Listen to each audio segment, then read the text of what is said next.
పూజా గదిలో కూర్చునే స్థానం ఎలా ఉండాలి అంటే ఈశాన్యానికి ముఖంగా ఉంచుకొని కూర్చోవాలి, లేదా తూర్పు దిశ గాని, ఉత్తర దిశ గాని కూర్చోవాలి. కూర్చునే చోట చల్లగా ఉండాలి.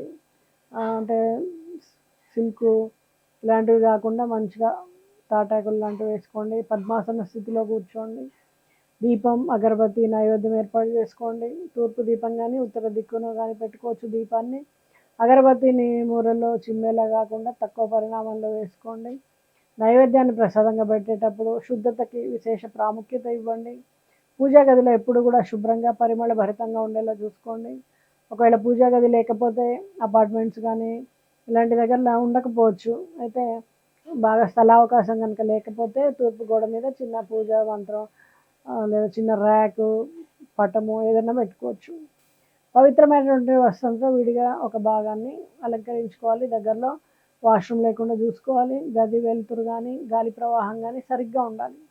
ఇలాంటివన్నీ ఉన్నప్పుడు ఏంటంటే ఒక ఆధ్యాత్మిక శక్తి అనేది, పాజిటివ్ ఎనర్జీ అనేది మీ చుట్టూ చేరడంతో పాటు ఇల్లంతా కూడా ప్రసరిస్తుంది. పూజ యొక్క ఫలితాన్ని మీరు అందుకోగలుగుతారు. నమస్తే.